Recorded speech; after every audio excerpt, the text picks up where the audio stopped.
Hello, চলে এসেছি আরও একটা ভিডিও নিয়ে। তো দেখতেই পাচ্ছ আমি রেডি হয়েছি। আর নিশ্চয়ই ভাবছো কোথায় যাচ্ছি সেটা বলার আগে তোমরা জানাও যে আমাকে এই শাড়িটা পরে কেমন লাগছে। তাহলে চলো এবার বলি আমি কোথায় যাচ্ছি। তো এইটা দেখে তো তোমরা বুঝতেই পারছো কারোর বার্থডেতে যাচ্ছি। কিন্তু কার বার্থডেতে যাচ্ছি বলো তো? ওয়েট, তোমরাই গেস করতে পারবে যে কার বার্থডেতে যাচ্ছি। তো এই যে এইবার আশা করি বুঝতে পারছো, 24শে জুন ছিল আমার মায়ের বার্থডে। আর আমি প্রতি বছরই ট্রাই করি মায়ের বার্থডে সেলিব্রেট করার। এইবার বিয়ে হয়ে গেছে বলে কি সেলিব্রেট করবো না সেটা হয়? বাকি কথা বলার আগে এখানে দেখতেই পাচ্ছ আমার মুখটা কালো হয়ে গেছে। এর কারণ কি বলতো? একে তো দশহরার দিন ছিল, প্রচন্ড পরিমাণে গরম, তার মধ্যে আমি রেডি হয়ে বসে আছি। আর আমার বর কি করেছে, রেডি হওয়ার পরে আবার বেরিয়েছে। তো কেমন রাগটা ওঠে ভাবো তো, রেডি হয়ে বসে থাকাটা কতটা অসহ্যকর। রাগ করে তো আমি বলেই দিলাম যে আমি যাব না, দরকার নেই আমার কিছু। তো সেটা শুনে বর ভয় পেয়ে আমাকে নিয়ে বেরিয়ে গেল। তো প্রথমে আমরা চলে এলাম মিষ্টির দোকানে মিষ্টি নিতে, কারণ শুভ কাজ তো মিষ্টি ছাড়া হয়ই না। আর বর ভয় পায়নি, আমি তোমাদের সাথে একটু মজা করলাম। আসলে কি বলতো, যে টাইমে সব করবো ভাবি সেই টাইমে যদি না হয় না, এমনি কিন্তু রাগ হয়। মিষ্টি নেওয়ার পরে আমরা আমাদের বুলেট ট্রেন চালিয়ে তাড়াতাড়ি করে চলে গেলাম রানাঘাটে, কারণ মা ছিল রানাঘাটে। মা কিছুই জানতো না, আমরা চেয়েছিলাম মাকে সারপ্রাইজ দিতে। তো কতটা সাকসেস হলাম সেটা দেখার জন্য তো তোমাদের পুরো ভিডিওটা দেখতেই হবে। আর বদ্দি ভাইয়ের বাড়ির খুব কাছে কিন্তু চলে এসেছি। যখন বদ্দি ভাইয়ের বিয়ে হয় এই সমস্ত জায়গাগুলো পুরোটাই ছিল বন জঙ্গলে ভরা। এখন তো গাছ কেটে অনেক জায়গায় মাঠ হয়ে গিয়েছে। তো আমার বেশ ভালোই লাগে, কিন্তু বদ্দি ভাইয়ের বাড়িটা অনেকটাই ভিতরে, সেই জায়গাটা ভালো লাগে না। জানো তো, এবার ভেবেছিলাম যে বার্থডে সেলিব্রেট করতে পারবো না, কারণ মা শান্তিপুরে ছিল না। তাই সকাল থেকে মনটা খুবই খারাপ ছিল। কিন্তু আমার বর সেটা বুঝতে পেরে দুপুরবেলা বলল, তাহলে বিকেলবেলা চলো রানাঘাটে যাই মায়ের বার্থডে সেলিব্রেট করতে। মনের মানুষ তো এরকমই হওয়া উচিত, যে না বলতেই সবকিছু বুঝে যায়। আর ওই দিন দশহরা থাকায় আমাদের রান্না করতে নেই বাড়িতে, তাই বেশি চাপও ছিল না। আমাদের তো ভগবান বেশি কিছু করার সামর্থ্য দেয়নি, তবে চেষ্টা করি যেটুকু দিয়ে মাকে খুশি করা যায়।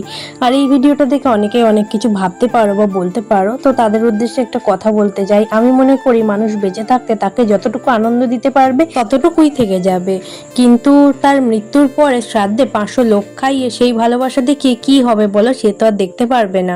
তো কথা বলতে বলতে দেখো চলে এসেছি দিদির বাড়িতে। মা তো আমাদের দেখে খুবই খুশি হয়ে গেছিল, আর মাকে খুশি করতে পারলেই আমার খুশি। যেহেতু পুচকি ঘুমাচ্ছিল তাই বেশি চিৎকার চেঁচামেচি করা যাচ্ছিল না। তো তারপরে রিজু আর আমার হাজবেন্ড বেরিয়েছিল একটু, আর আমার জন্য দই ফুচকা এনেছিল। আমার জন্য বলা ভুল, আমাদের সবার জন্যই এনেছিল। তো তারপরে বললাম মাকে রেডি হয়ে নিতে। তো মায়ের মুখ দেখেই বুঝতে পারছো মা কতটা খুশি, আর এই হাসিটার জন্য আমি সব করতে পারি। তো মা দাঁড়িয়ে পড়েছে দুই নাতনিকে নিয়ে কেক কাটতে। আর এখন রিজু গেল কাকা ছেলে মানে অরিকে ডাকতে। পুচকির যেহেতু কিছুদিন আগেই বার্থডে ছিল, মনে হয় তাই ভাবছিল যে হ্যাঁ আমার বার্থডেতেও তো এরকম কিছু হয়েছিল। তো এই যে অরিও চলে এসেছে। তো মাকে একটুকু খুশি করতে পেরে যে আমাদের মনে মনে কতটা আনন্দ লেগেছে সে মানে বলে বোঝানো যাবে না। সবার উদ্দেশ্যে একটা কথা বলতে চাই, নিজের মা বাবা আর যেই হোক না কেন তাকে বেঁচে থাকতেই খুশিটা দিও, কারণ সে মারা যাওয়ার পরে তুমি 500 লোক খাইয়ে তাকে কিন্তু খুশি করতে পারবে না, কারণ সে মরার পরে দেখতে আসছে না তুমি তার জন্য কি করছো। তোমরা তো দেখতেই পেলে আমাদের মধ্যে সবচেয়ে বড় সদস্য যে আমাদের পুচকি, তাকে কেক দেয়া হলো, সে ম্যাডাম তো খেলোই না, বাট আমি একটু হাতে করে দিয়েছিলাম সেটা খেয়েছিল। একে একে সবাইকে কেক তো খাইয়েছে, কিন্তু আমাকেই দিতে ভুলে গেছে। তো আমি অধীর আগ্রহে দাঁড়িয়েছিলাম যে কতক্ষণে আমাকে দেবে। তো আমি বললাম আমাকে দিলে না, তারপরে মায়ের মনে পড়লো। তো কোনো ব্যাপার না, মিস্টেক হয়ে যেতেই পারে। আমার কেক খাওয়ার চেয়েও বড় হচ্ছে মায়ের আনন্দটা।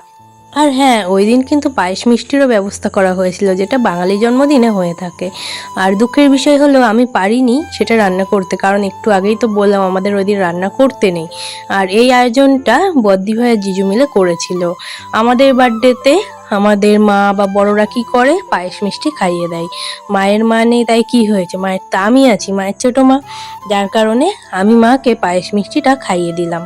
আর একটা জিনিস বুঝলাম যে খুশি হওয়ার জন্য প্রচুর লোক থাকতে হবে বা অনেক বড় আয়োজন করতে হবে এমন কিন্তু কোনো মানে নেই, অল্প মানুষেও খুশি হওয়া যায়। আর ওই দিন সন্ধ্যেটা তো আবারও বলছি দারুণ কেটেছিল। তারপর আমরা সবাই হলরুম থেকে বেডরুমে এসে দেখি আমাদের পুচকি মেকআপ করছে। তো প্রথমে তো লিপস্টিক বার করেছিল, সেটাকে খুলতে পারেনি। তারপরে এবার দেখা যাক কি বার করে। দেখো হাইলাইটার বার করেছে, আর ওটার অবস্থা খুবই খারাপ হয়ে গেছে। এত দুষ্টু, ওকে খেলনা দিলেও খেলেই না কোনোভাবে। কোথায় বাসনপত্র, ওর মায়ের মেকআপ এইসব নিয়েই খেলে। এরপরে বেশ রাত হয়ে যাচ্ছিল, আমরা খাওয়া দাওয়া করে বাড়ি চলে আসলাম। আর খাওয়া দাওয়ার সিনটা আর তোলা হয়নি, কারণ সবাই এক ঘরেই খাওয়া দাওয়া করেছিল। সবাই মিলে হাসি ঠাট্টা করতে করতে ভিডিও করার কথা ভুলেই গেছি। আর সবাই এতদিন বাদে এক জায়গায় হলে ভিডিও করার কথা মনেও থাকে না। তো নেক্সট ভিডিওতে দেখা হচ্ছে, টাটা।